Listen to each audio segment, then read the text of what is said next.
Thanks to everyone for coming tonight.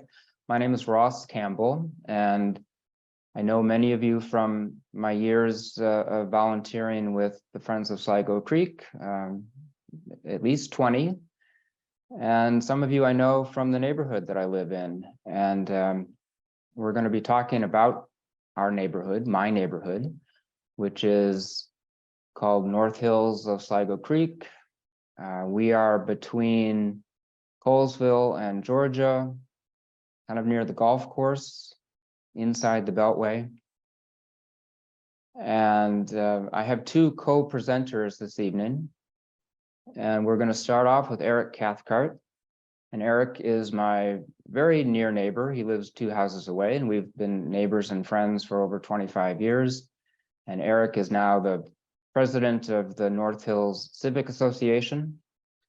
And I'm on the board of the Civic Association. And our third presenter is Kyle Simpson, and Kyle's waving up there in the upper part of the screen. Kyle was somewhat of a closer neighbor, but now is in Central Virginia, and we're hoping that the airwaves and the Wi-Fi between here and Virginia cooperate, because he has really what I consider to be the key segment of our talk about the development of pollinator gardens in our neighborhood.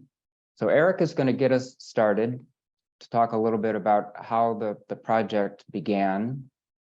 And then Kyle is going to talk about why we did what we ended up doing and why it's important.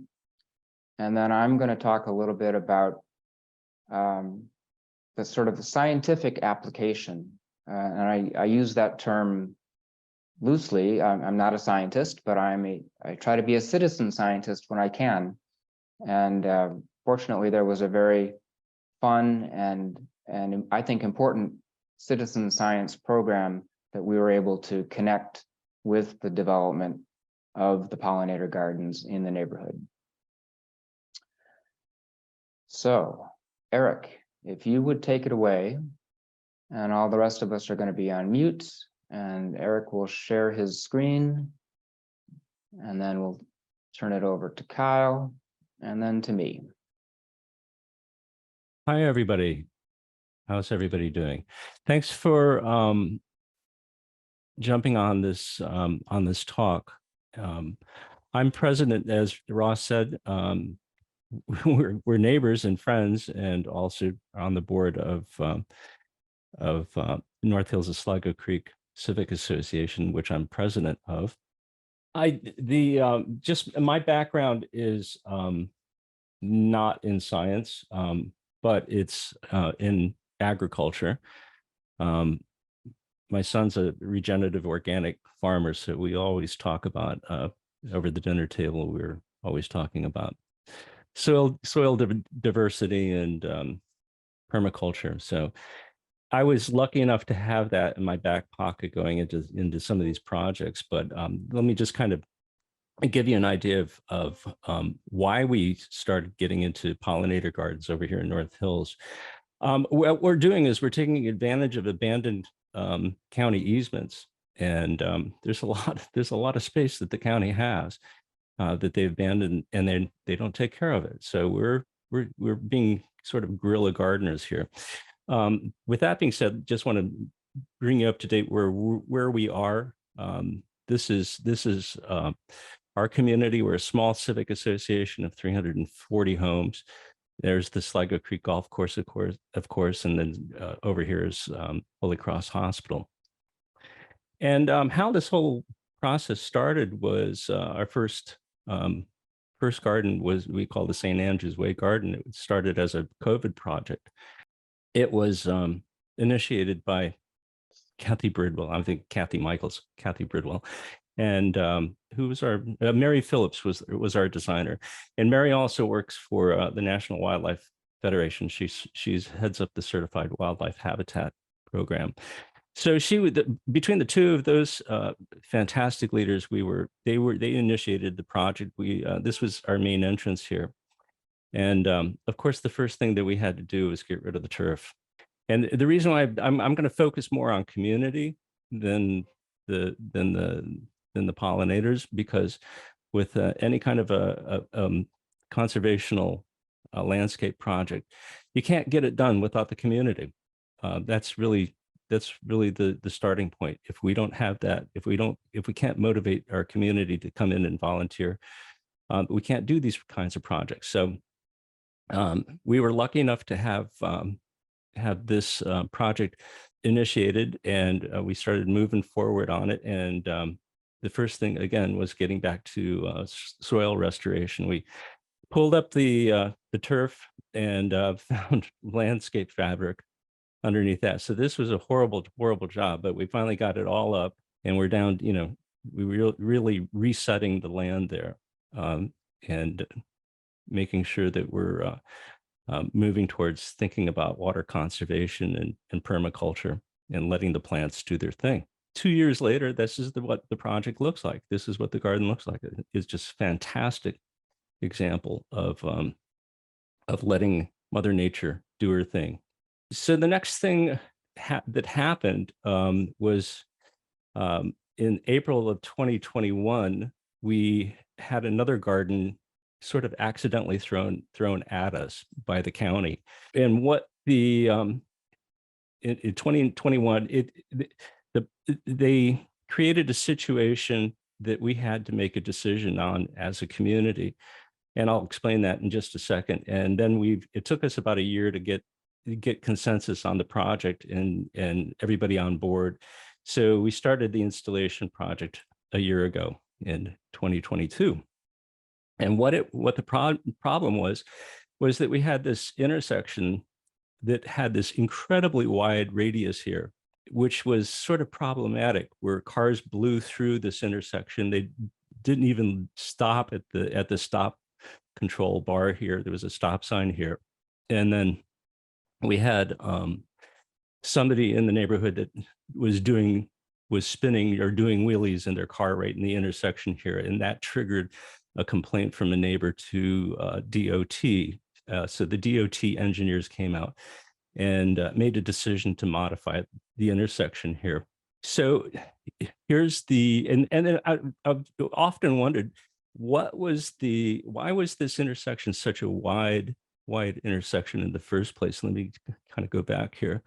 It's unusual. And then I looked at the plat. It was 1947. Well, in 1947, this is the Chevrolet Fleetmaster. This was the #1 selling car in 1947. It did not have power steering. So I don't know, maybe it's an hypothesis, maybe it's a contributing factor in design, in urban design. I don't know. But what happened was the engineers came out and they modified the intersection here, removed this stop control here, added this one, and then that added more land here. So these neighbors are going, well, who's going to take care of that land? And we didn't have a good answer for that one. They didn't know, it was sort of a no man's land. And then these neighbors over here had more land added and they didn't want to mow it. So this created a real pickle for us to work with the community and really make lemonade out of these lemons. So the county went ahead and really overnight they demoed the whole intersection without reaching out to me as president or reaching out to the community, and that created a huge firestorm of anger. So part of the community was like, well, let's just put cement on it because we don't want to mow it. Or some of the part of the community was like, well, let's get a landscapers, and well, we didn't have the money for that to do this. And then of course the county put in turf seed. But in this process here, we were able to stop them and start to negotiate with the county. So instead of getting fill dirt, we got topsoil. So I lobbied hard for that, and we got some beautiful topsoil. So this is what we call the North Garden. And it was actually even more of a hard radius here. So we had them modify it and soften it. So you can see over here is some asphalt. And then this is the South Garden. In the same situation, we had some beautiful topsoil put in there, but we were still in not we had told the county DOT engineers that we really wanted to, that we finally had came to consensus and we wanted to create a community garden. So they became they became partners in this. So it was a really good situation that could have been really bad. But and then here's a street view of before the modification. These neighbors lost their parking places on the street here. So again, we negotiated with the engineers and got them a parking pad.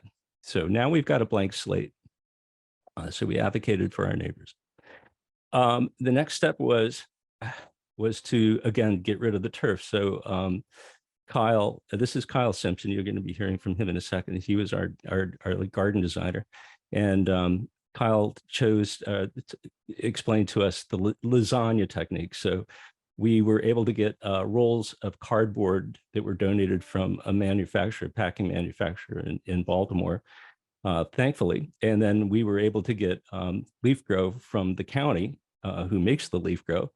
And they took care of us. They understood the situation. They created a bad situation, but they wanted to help us with turn that bad situation into a good situation. So here's some of the county crew here that were part of this. So they really bought into it too. So the big part of doing these kind of community gardens is to get everybody stoked up and excited and get them engaged and feel and get them to feel like they're a part of the process.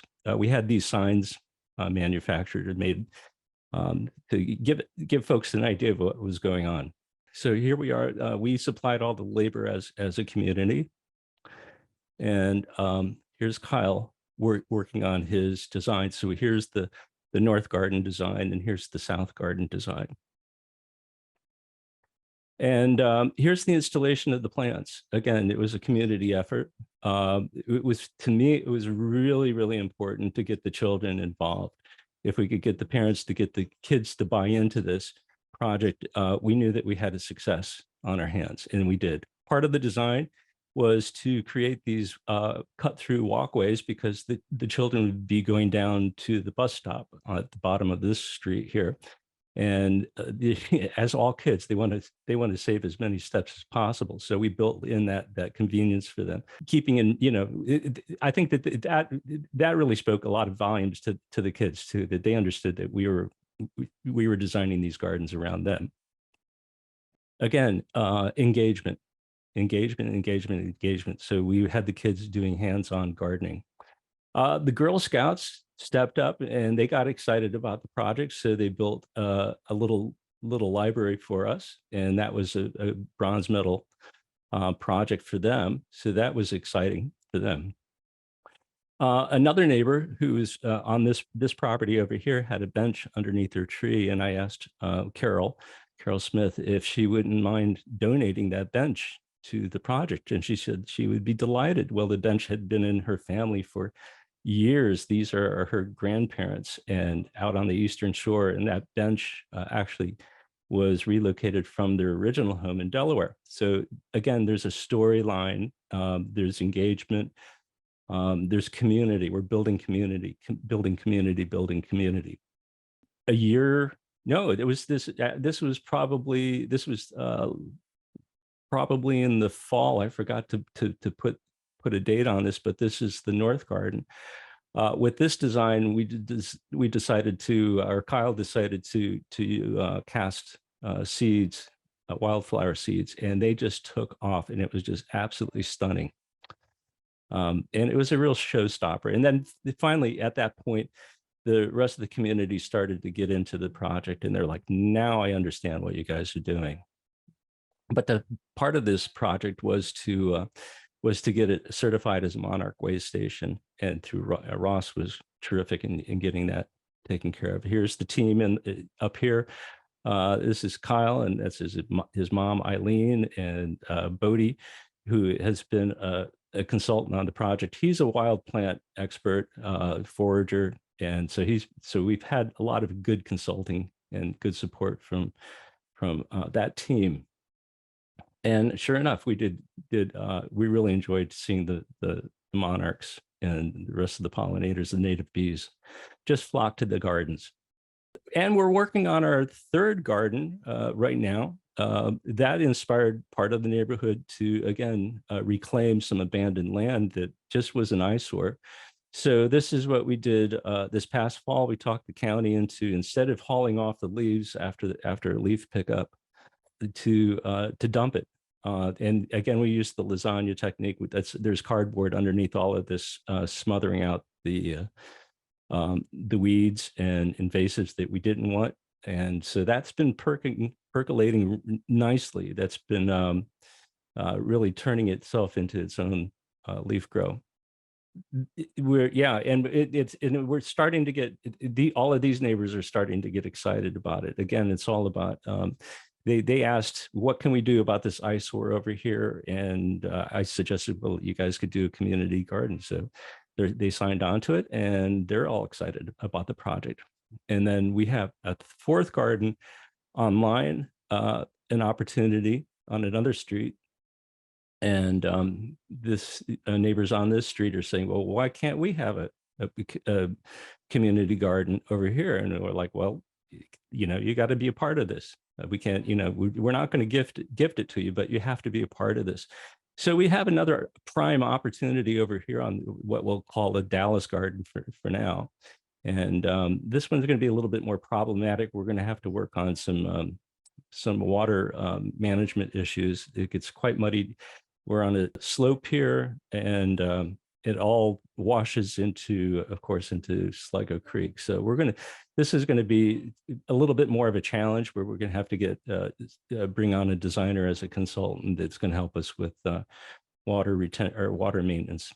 So through all of this, I've just kind of worked up some of the goals that have been guiding us on this project.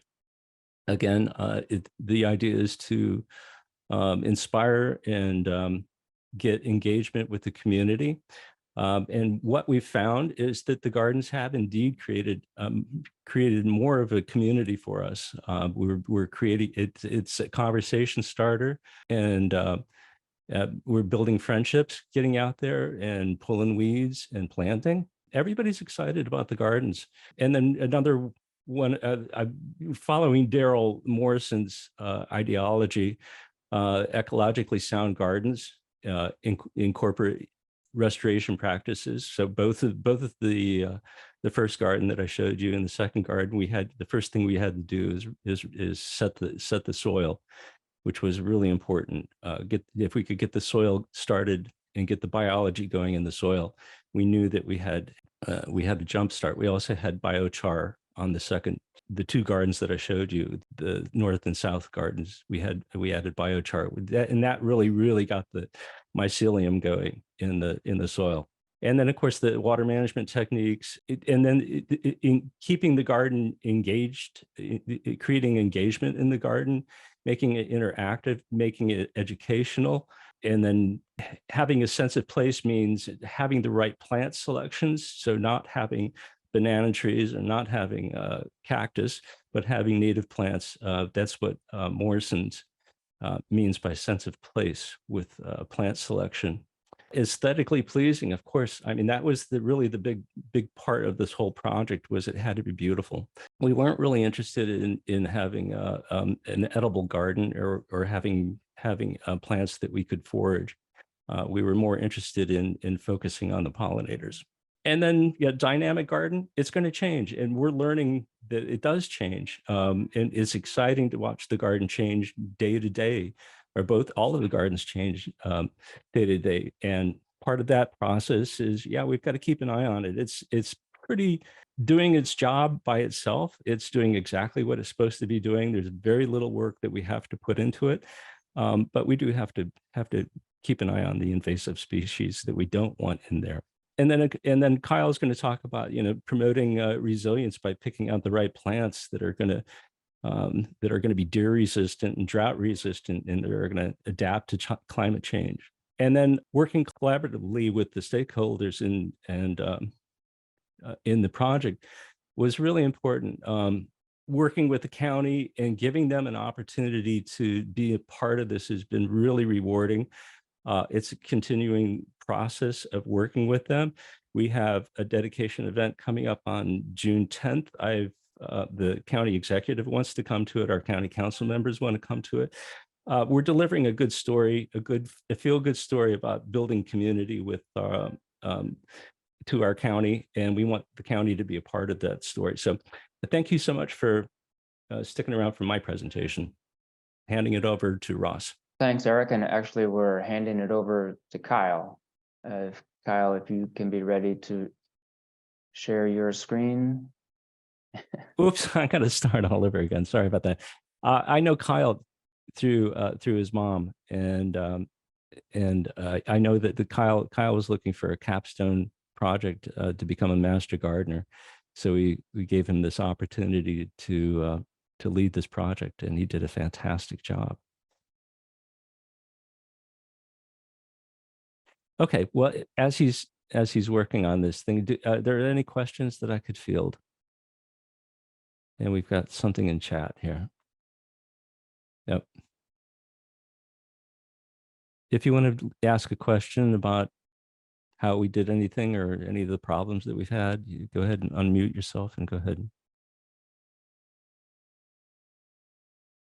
I have one if nobody else does. Sure.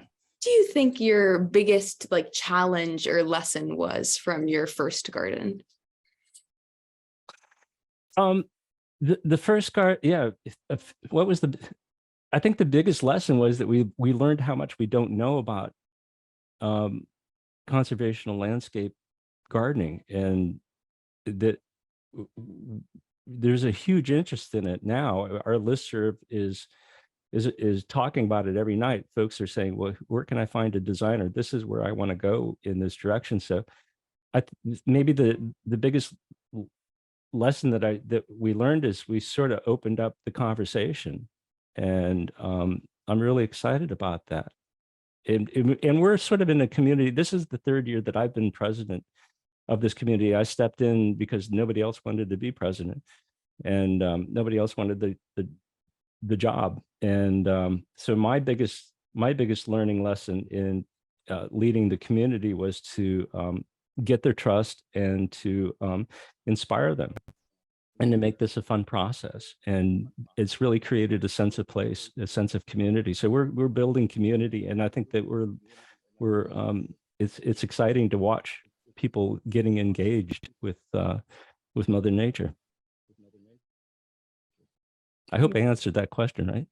Yeah, that's amazing. Thank you so much. It's very inspiring to hear, because my neighborhood has some attempts of making some gardens, but it's mostly focused on the aesthetics and not as much the ecological relevance. So it's interesting to hear how you were able to inspire everyone to sort of have a common goal. That's an interesting question. Yeah, because there were people that were absolutely furious with me over this project. Number one, they didn't like change. They didn't want change. And there were times where people were aiming their car at me. They were just so furious, and I'm walking my dog on the side of the road, and they're aiming the car at me. And it was pretty aggressive stuff that was, it was a strange dynamic. But we had just had to keep saying, trust us, we know what we're doing, or we think we know what we're doing. We're trying to know what we're doing.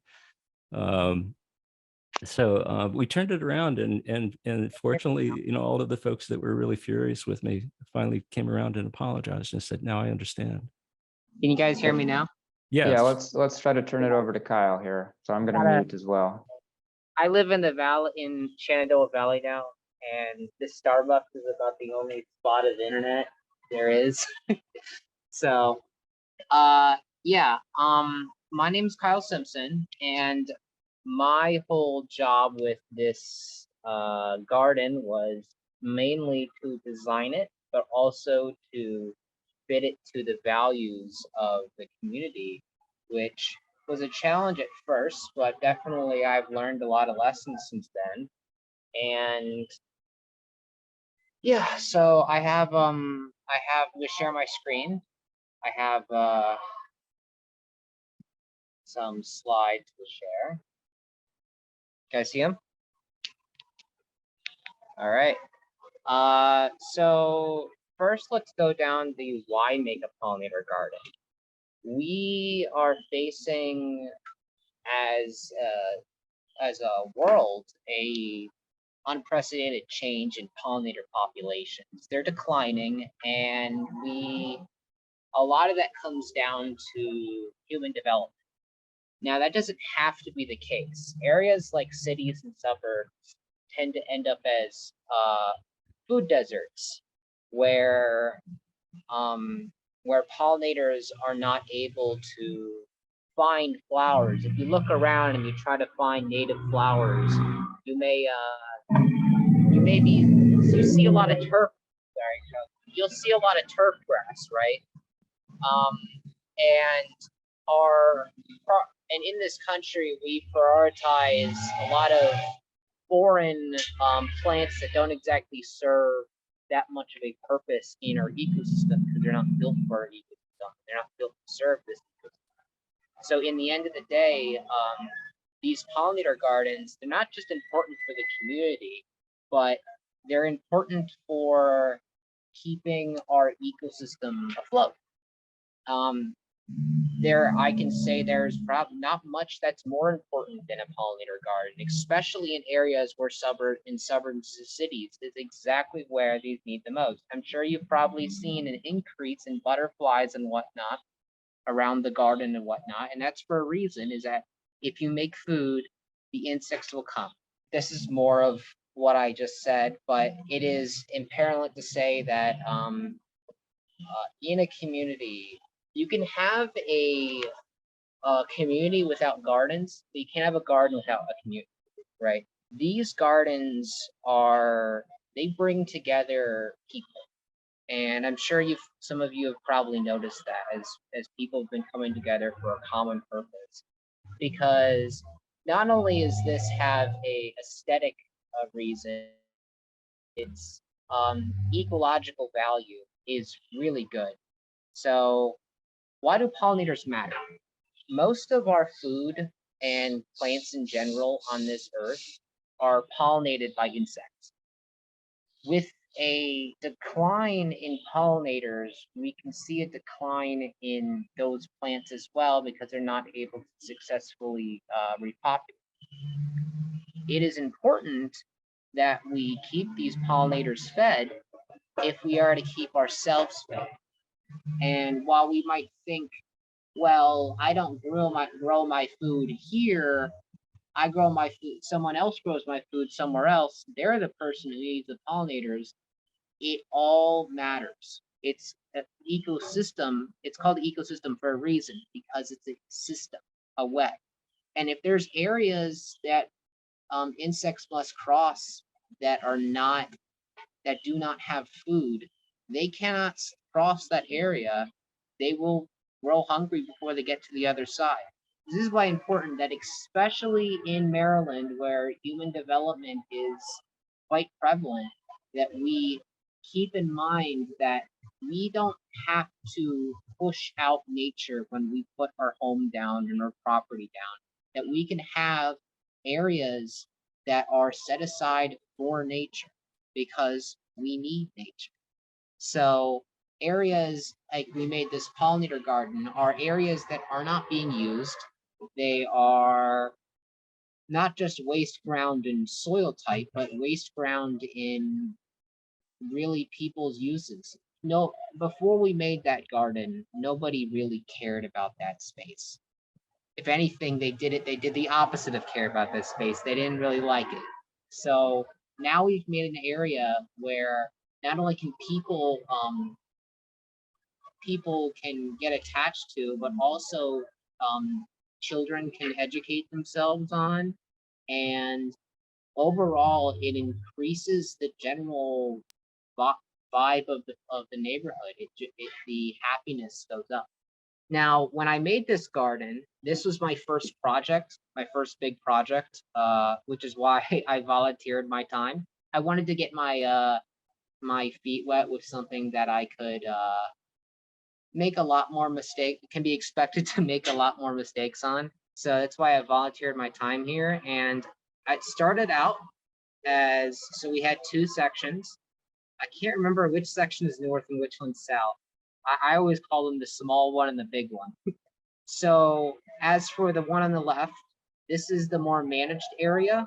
And I made this more managed because it was larger and the expectations of the people living by, they wanted a more managed garden. And I wanted to take a crack at that. So what we did is we made the pathway for the children to get by, because we knew that if we didn't put a pathway in, the kids would go right through it. We all know they would.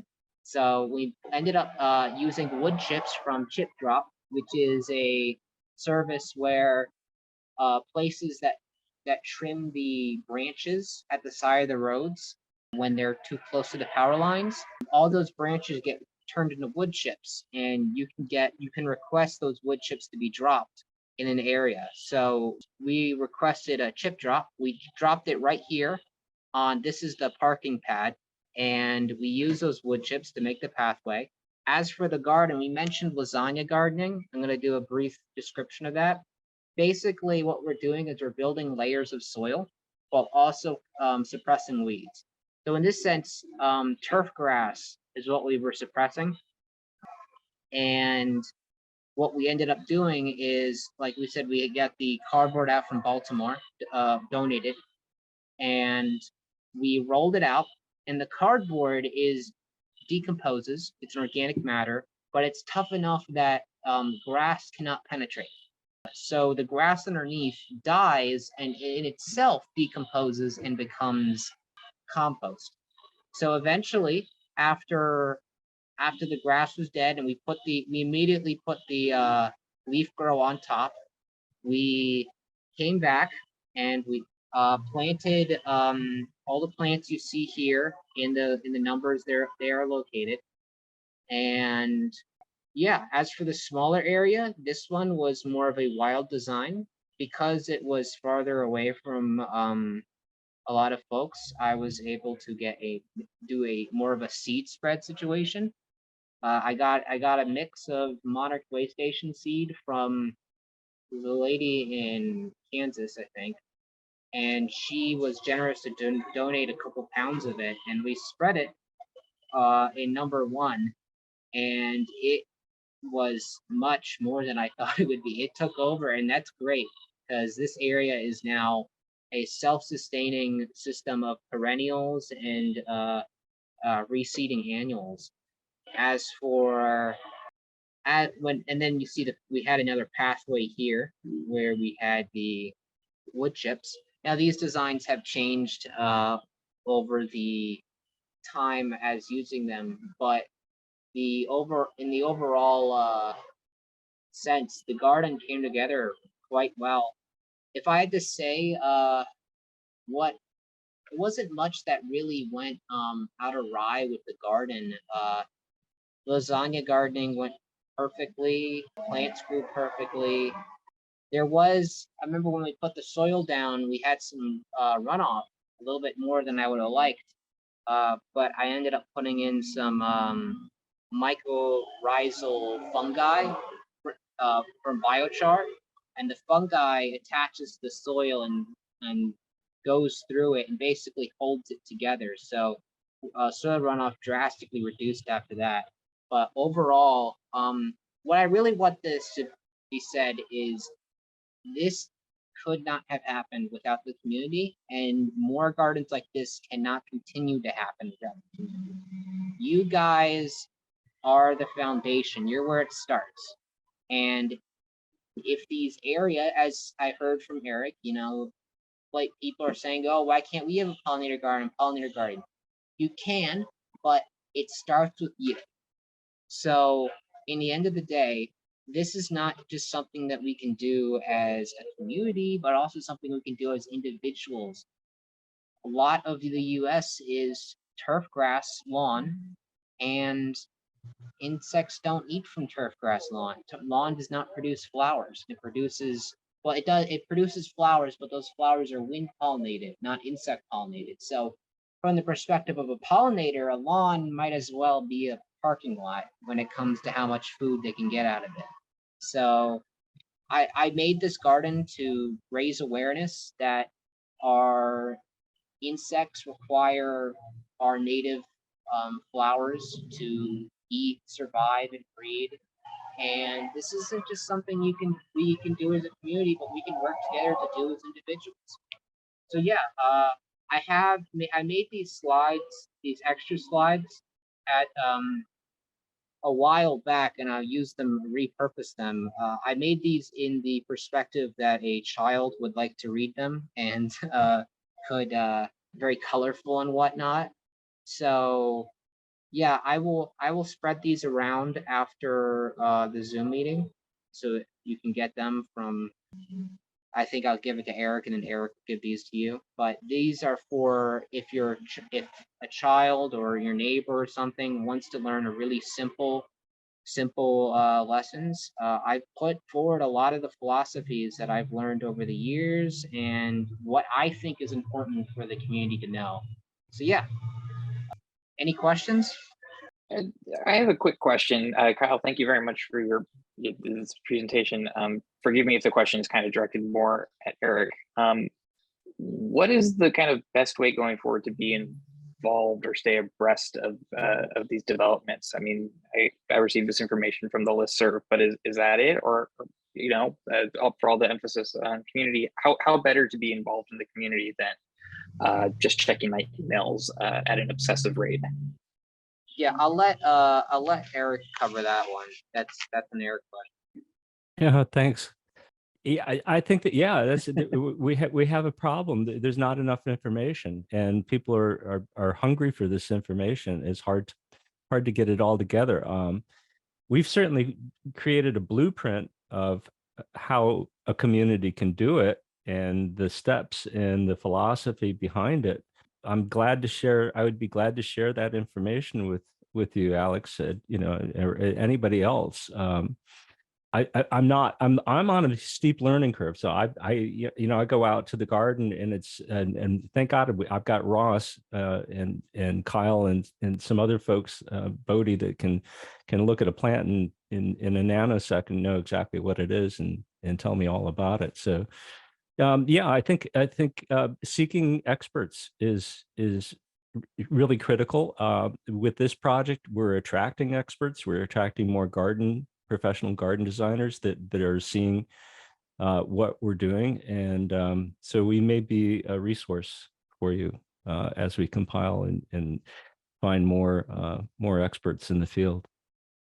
I just want to ask a clarifying question of Alex. Are you in the North Hills neighborhood, or are you in the larger Sligo Creek neighborhood? Excuse me, I should have clarified. I am in North Hills, and so it's amusing because I hadn't really put together that some of the gardens that I walk my dog by are these wonderful community gardens. So it's great to recognize where they came from. But yeah, in terms of learning more and being involved within the immediate neighborhood, but the neighborhood at large. Yeah, Alex. Yeah, let's hook up and be a part of this. It's I think the best way to learn anything is tactile learning, is to get your fingers dirty and get in there. Like I said, we've got for example, we've got some more leaf grow coming tomorrow morning for the Argyle Gardens, and then so that needs to be spread out. Friday and Saturday it's going to rain, but Sunday we're going to be planting. So come on by Sunday, message me or give me your email, and we'll hook you in. That's the best way to learn. That's the way I'm learning, by doing. Sounds great. Thank you so much. Sure. I'm glad you're on. Glad you took an interest to this. Do we have any other quick questions for Kyle? Hi. Yeah, I have a quick question, hopefully quick. I'm wondering just about if I wanted to start this kind of process in like a small area of land, maybe in my yard or nearby in a community area, like what are some first steps in terms of like the actual setup and the actual gardening? And a bigger question, which I realize is going to be very dependent on the size of the land, but what kind of costs are we talking about here? I just have no idea the price range on this kind of project. Well, That's a good, let me jump in on that. Well, as a civic association, we budgeted some money for this, but for the most part, for both of the gardens that we've done, the second one, the Argyle Gardens, we had a small budget, but we got a lot of donations. That's because we're a civic association. But the first garden that we did, the St. Andrew's Garden, all of those plants were donated by neighbors, every single one of them. We barely spent any money on that at all. So you can get transplants, you can get cut, you go to your neighbors and ask them, can I get some black-eyed Susans? And we start plant swapping. It's free. We're going to be at the point where we're going to have, maybe in a couple of years, we're going to have so many plants in these gardens that we're going to be wanting to give them away. That's really beautiful. It really is a community garden. All little seeds came from different people in the community. I love that. And you make friends too. Yeah. That's the bonus. Kyle might know what the seed mix for the Monarch Way Station, what the approximate costs are doing it that way, because that's certainly the cheapest way, is to start with seed, and you don't know exactly what the yield will be, as opposed to planting individual plants, but that's a more economical approach. Yeah, if you're trying to, if you don't have like huge wallets, starting by seed is by far the most economic way to do it. It's not gonna look too pretty for a couple months when you put the seed in, but all of a sudden everything will erupt and you will have a wonderful area, especially if you want the area to be more wild and less square edges, everything in their own place, just have a wild sort of self-sustaining system like we have on the smaller garden. That you would have to go and look up Monarch Way Station.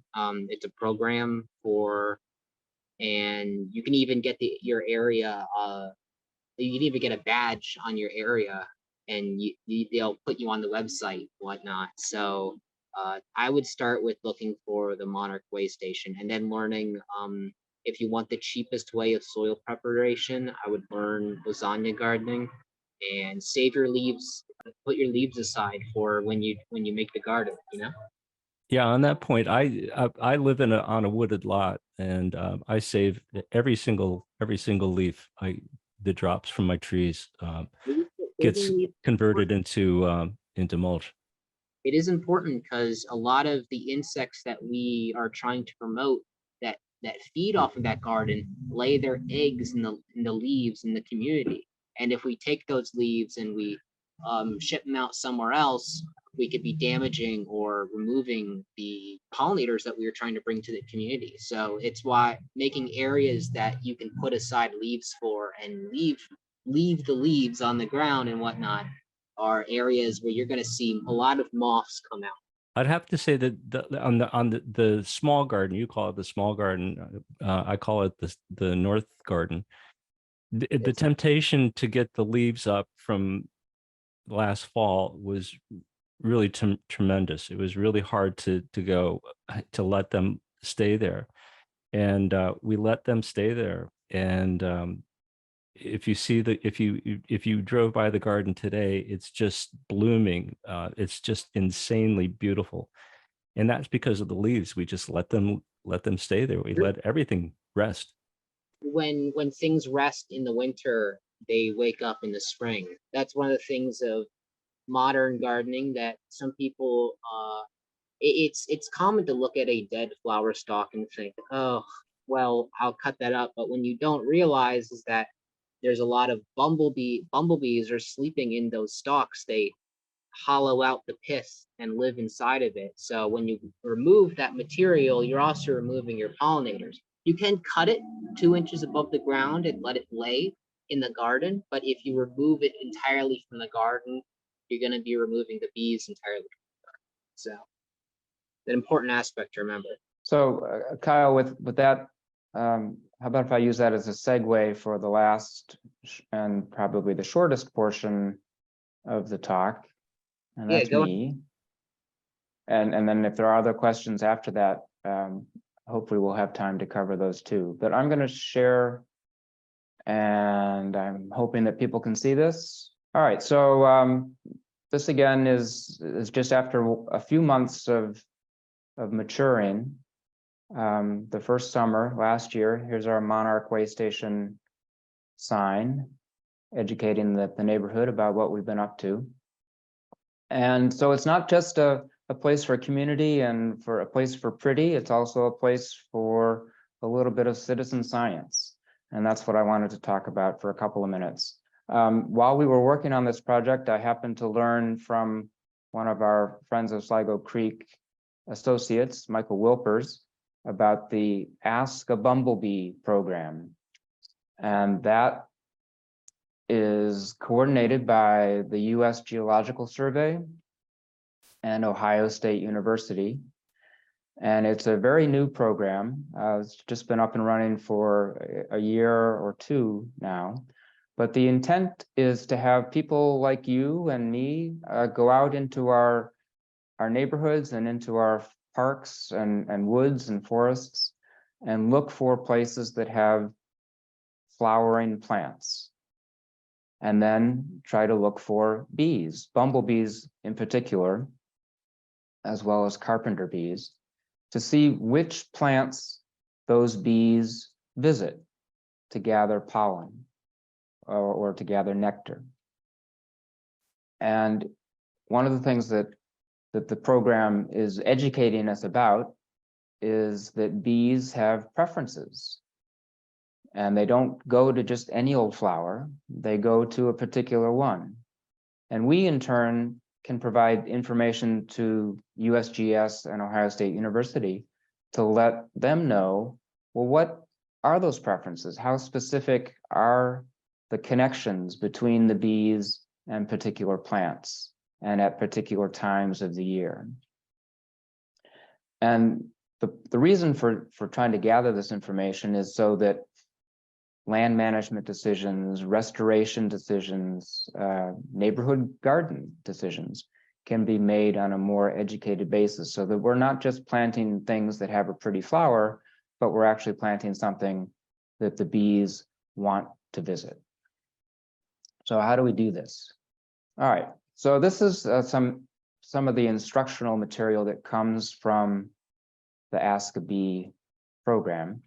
And this is an example of how somebody might plot out their observation area, the place that they're going to study. And the idea is to divide up a particular plot of land into even sections. So each of these squares is approximately an equal amount of area within, I don't know, let's say an acre. It's hard to tell what the scale on this is. But divide up the property into even plots. And then walk through that property and identify the plants that are flowering at that particular moment. And get a sense for how common those plants are in each of the sections. So goldenrod is indicated here in yellow, and there are maybe a couple here and a couple here, and then there are quite a few over here, and you know, some over here. And then a different species of plant is flowering, and it's pretty heavy over here. And you have white clover that's sporadic all throughout the area. And you get a sense for the frequency, sort of the commonality of the plants in these individual plots of land.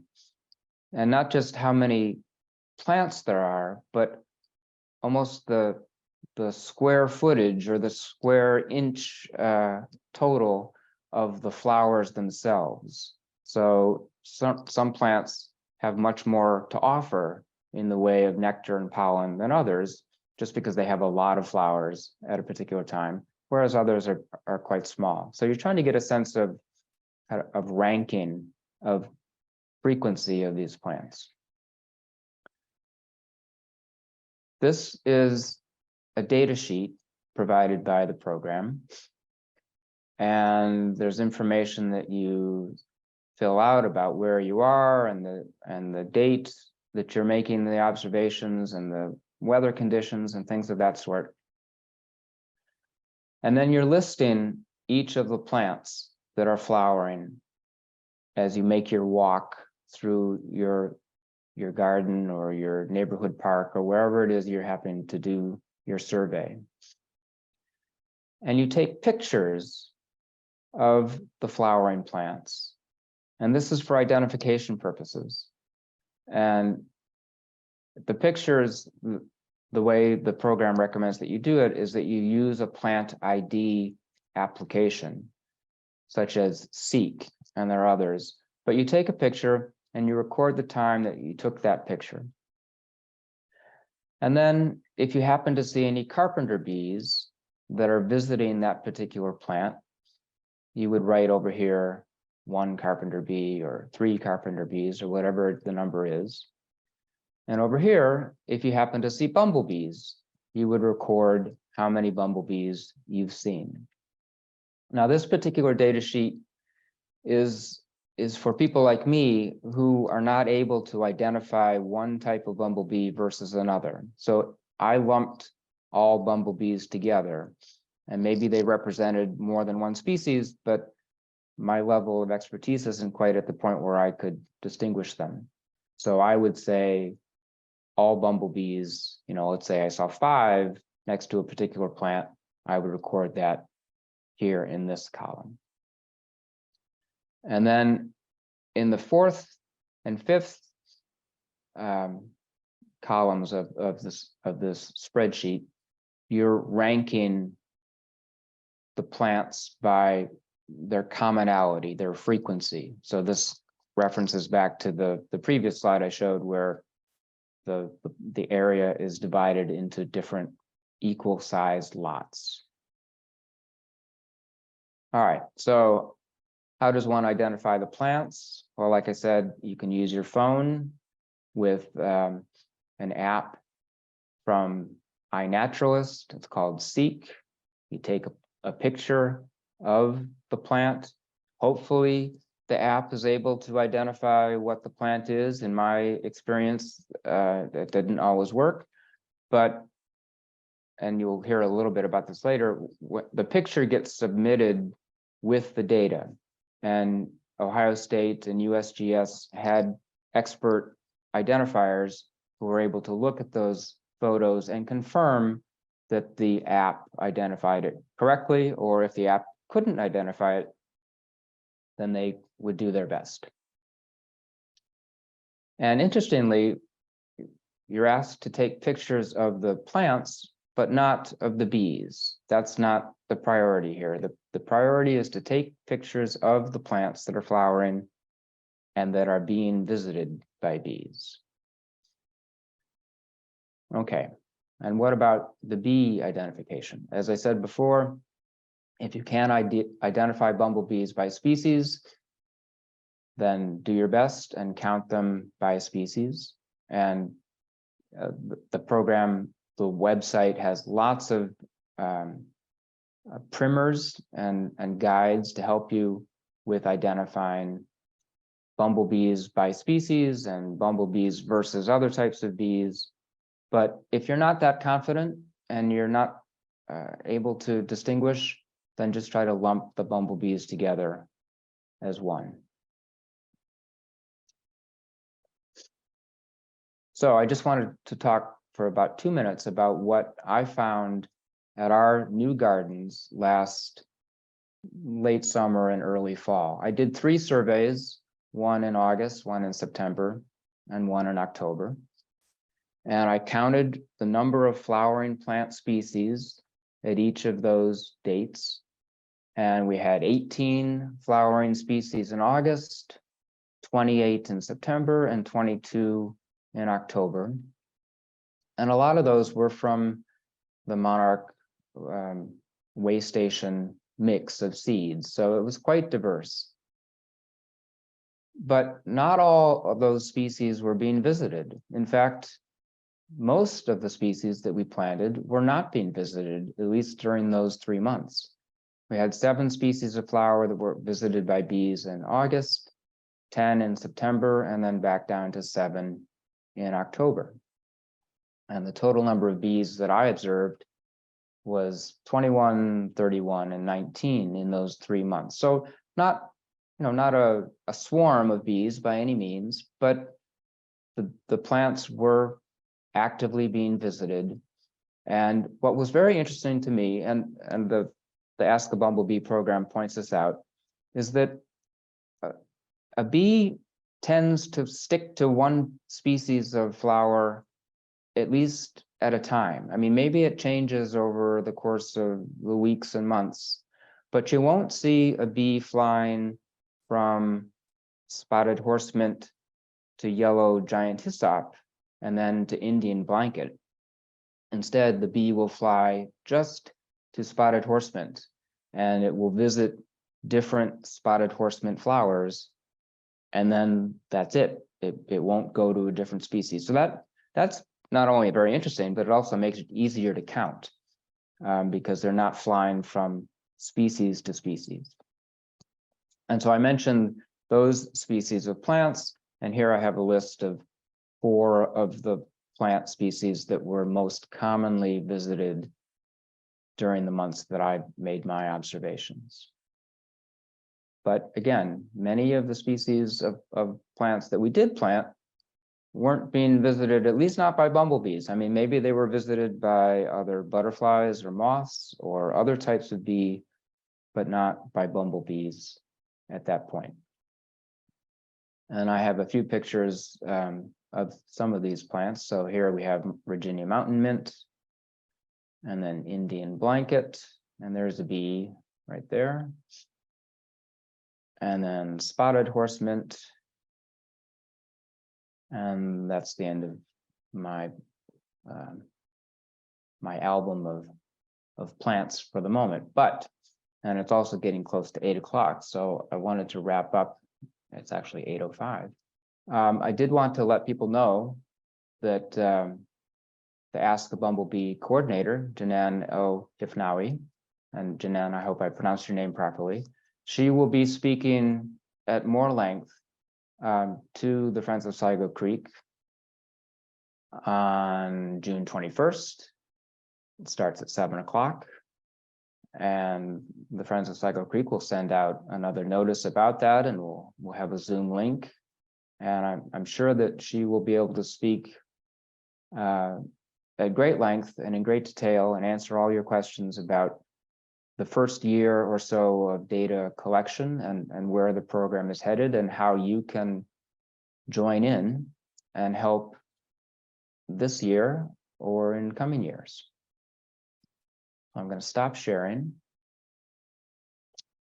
and ask if there are any questions from any of the participants or any comments from Janan. Well, this was super exciting for me to see. That was like, thank you guys so much for participating and giving so much great data. This is a really ideal setting for the project, and it's really amazing for me to be able to see people taking an interest in it. So really thank you for having me and making this presentation. Well, thank you. I enjoyed doing it, and I have not yet started this year, but trust me, I will. I'll be out there with my clipboard and my phone and doing my best to record whatever it is I see. It should be exciting for us as well. Any questions from anybody in the audience? So I have a question. So I've been involved with a couple of these other projects, turning common spaces into gardens. So who did you end up getting permission from, or did you find anyone in particular to get permission from? Was it DOT or DEP? Because when I asked around, it was kind of well, if nobody complains, then you can kind of do it and it's fine. Yeah, that's a great question. I think that my philosophy has been, let's just do it and then ask for forgiveness if we stepped on any toes. But I think that we're doing a good thing. We're doing the right thing, and I own that. I own that deep in my heart. So I intend to keep working with my county council members to support this. I intend to keep working with DOT and DEP and all of the other agencies. I think we're doing the right thing, and yeah, they need to get behind us. There needs to be there are stakeholders. We're all stakeholders, so we have to approach it from that direction. That we're doing this not particularly well. Yeah, on the selfish side, yeah, we're building community. We're making a beautiful community, but we're doing it for the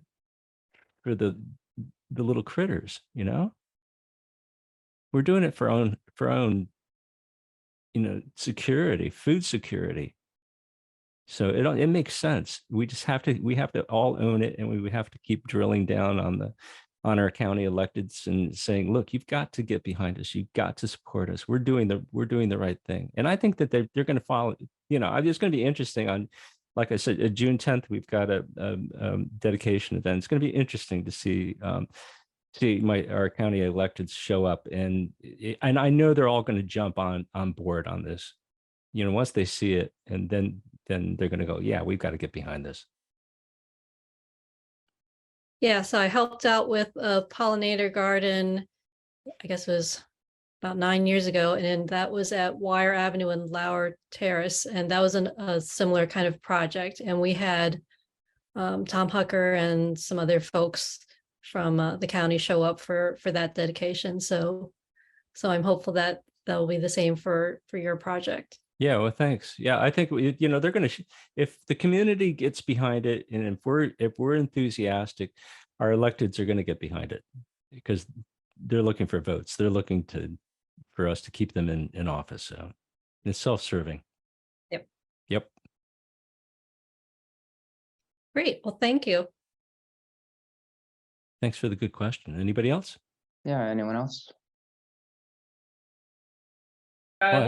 Keeping Go you. ahead. I know it's kind of late, so you guys should definitely leave if you need to. But I'm wondering, I'm hearing a lot that there's resistance, unsurprisingly. I think anyone who has neighbors has met some resistance about some things. I'm wondering how you have convinced people. I know you said some people, they just had to wait till they saw it, but do you have any tactics for maybe getting people on board who are skeptical? Really good question. I think just hold a steady course. Don't waver in this. You got to be bold. You've got to be strong. You have to have conviction. You have to have a vision, and you just have to hold strong to it. I mean, going back to another question is, what was the biggest learning lesson? The biggest learning lesson is that we have a very diverse community of only 340 homes, but boy, there's a wide range of different emotions and opinions about lawns. And yeah, and part of it was some of the folks don't understand that we're not a HOA, we're a civic association, so we're not.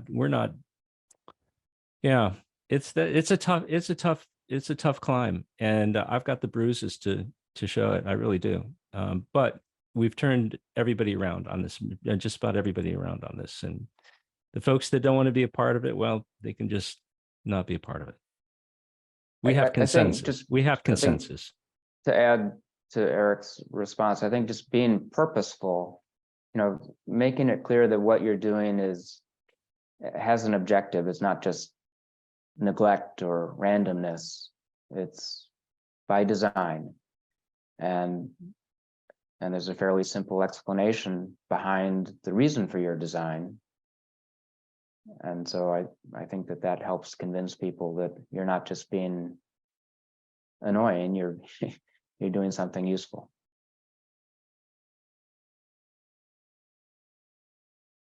Yeah, it's been a real interesting experiment. But I'm super excited to see the rest of my community waking up to this option. And is really, we really don't have much of a choice. I mean, all of the other approaches to landscape is unsustainable. Keeping grass going and having it's constantly watering. I mean, we're in global crisis at this point, so we've got to adapt our landscape techniques.